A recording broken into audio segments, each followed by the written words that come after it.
আসসালামু আলাইকুম। আজকে আমি দশম শ্রেণী বৃত্ত সম্পর্কিত সম্পাদ্য নম্বর 11 সমাধান করব, যেখানে লেখা আছে কোনো নির্দিষ্ট ত্রিভুজের বহিবৃত্ত আঁকতে হবে। অর্থাৎ যে কোনো একটি ত্রিভুজ থেকে তার বহিবৃত্ত আঁকতে হবে, অর্থাৎ কি বাহিরে একটি বৃত্ত আঁকতে হবে। যে আগের দুটি ক্লাসে আমরা দেখছিলাম যে পরিবৃত্ত, অন্তবৃত্ত, এখন আঁকবো আমরা বহিবৃত্ত। যে এই জন্য আমাকে কী করতে হবে, প্রথমে একটি ত্রিভুজ আঁকতে হবে।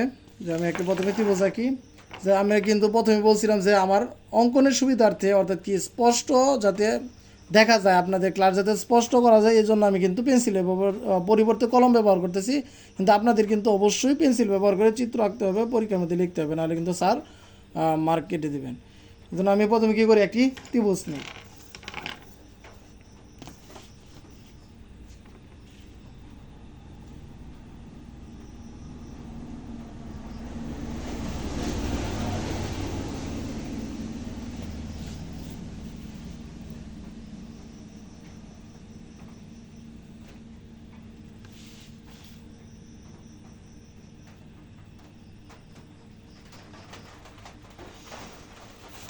আমি একটি এবিসি ত্রিভুজ নিলাম।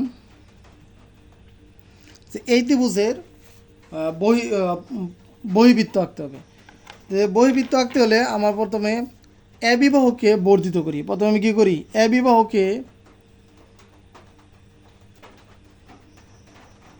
আমি এরকমভাবে বর্ধিত করি এফ পর্যন্ত, এবং বিসি বাহুকে আমি বর্ধিত করি ই পর্যন্ত,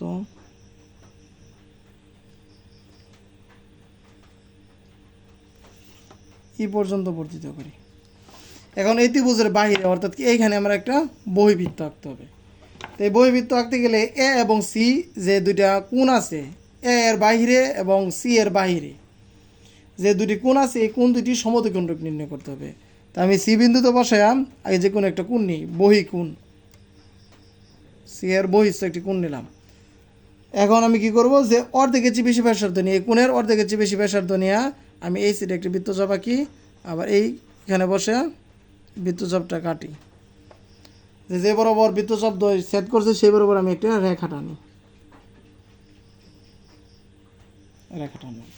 একইভাবে আমি এ বিন্দুতেও এ বিন্দুতে কী করি, সমদ্বিখণ্ডক কোণ আঁকি। আমি যে কোনো নির্দিষ্ট মাপের একটা কোণ নিলাম, তখন এটার অর্ধেকের চেয়ে বেশি ব্যাসার্ধ নিয়ে আমি দুটো বৃত্তচাপ আঁকি। এখন এ বরাবর বৃত্তচাপ যেখানে সেট করছে সেখানে রেখাটা নিই।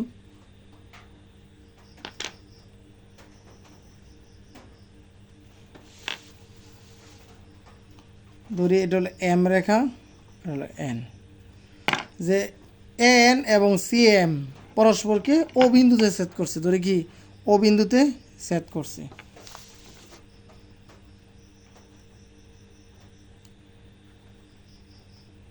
এখন আমি এস ই বাহুর সমদ্বিখণ্ডক নির্ণয় করি।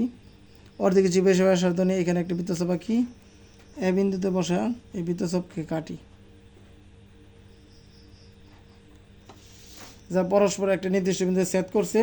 ও থেকে এই ছেদবিন্দু পর্যন্ত একটা রেখা টানি,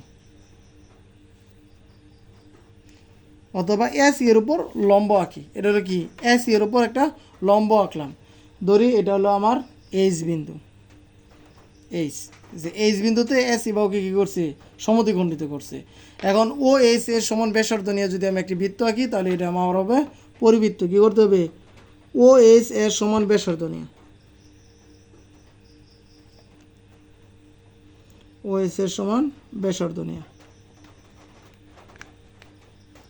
এখন নিখুঁত মাপার জন্য কিন্তু আমার চিত্রটা একদম নিখুঁতভাবে আঁকতে হবে, যাতে কী করে পরস্পরকে সেট করতে পারে।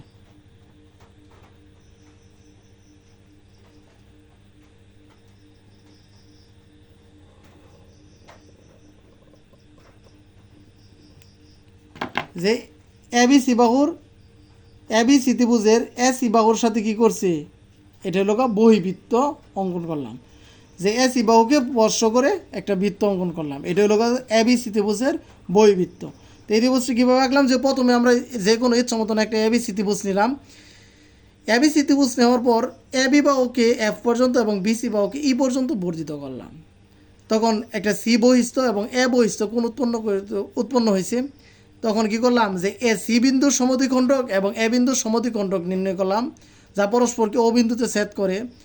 তখন এস এর উপর একটি লম্ব আঁকলাম যা হলো ওএস।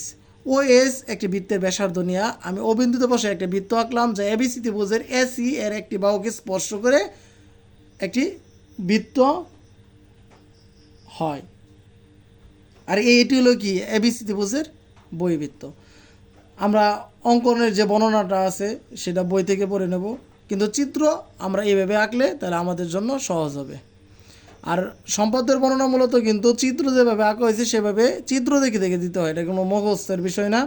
আমরা চেষ্টা করব যেভাবে চিত্র আঁকলাম ঠিক সেভাবেই বর্ণনা দেওয়ার জন্য। স্যাররা মূলত দেখেন যে চিত্রটা কি সঠিকভাবে নিখুঁত হয়েছে কিনা, যদি চিত্র সঠিক হয় তাহলে স্যারা মার্ক এখানেই দিয়ে দেয়। তাহলে আমরা বারবার চেষ্টা করলে কিন্তু যে আমরা এই তিনটি বৃত্ত আঁকলাম, একটা আঁকলাম পরিবৃত্ত, একটা অন্তবৃত্ত আর এটা আঁকলাম বহিবৃত্ত, এই তিনটি বৃত্ত যদি আমরা আঁকি তাহলে পরীক্ষার মধ্যে আমরা যে কোনো বৃত্ত আসলে তাদের পরিবৃত্ত, অন্তবৃত্ত এবং বহিবৃত্ত আঁকতে পারবো। যে আমরা বারবার এটা প্র্যাকটিস করবো তাহলে আমাদের জন্য চিত্রটা সহজ হয়ে যাবে।